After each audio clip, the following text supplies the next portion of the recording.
ঈদ মানেই যেন প্রেক্ষাগৃহে সাকিব ঝড়। সেই ঝড় আরও দ্বিগুণ হয় যখন তিনি জুটি বাঁধেন নির্মাতা রায়হান রাফির সঙ্গে।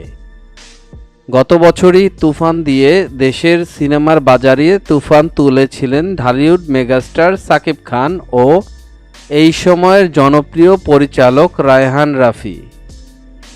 এক বছর পর আবারও প্রেক্ষাগৃহে তাণ্ডব নিয়ে হাজির হচ্ছেন এই জুটি।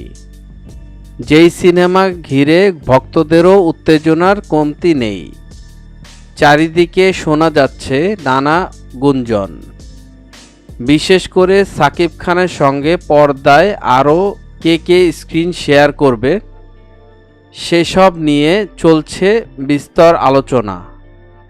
শুরুতে শোনা যায় সাকিবের তাণ্ডবে যুক্ত হচ্ছেন আফরান নিশু।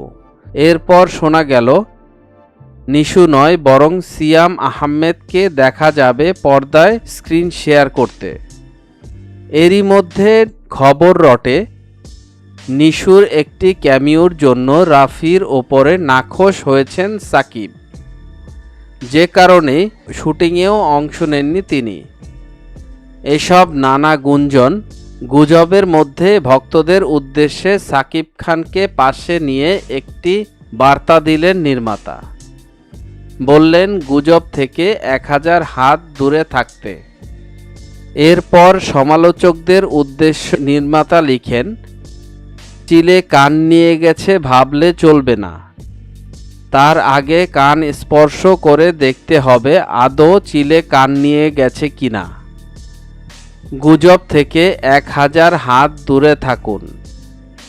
সবশেষে রাফি হ্যাশট্যাগ দিয়ে লিখেছেন, ডাবিং শেষ, তাণ্ডব ঝড় আসছে। মেগাস্টার সাকিব খান, পরিচালক রায়হান রাফি। মিডিয়া জগতের এমন ইন্টারেস্টিং বিষয় জানার জন্য আমাদের এন্টারটেনমেন্ট আপডেটকে সাবস্ক্রাইব করুন এবং ভিডিওটি ভালো লাগলে শেয়ার করুন আপনার ফ্রেন্ডসের কাছে।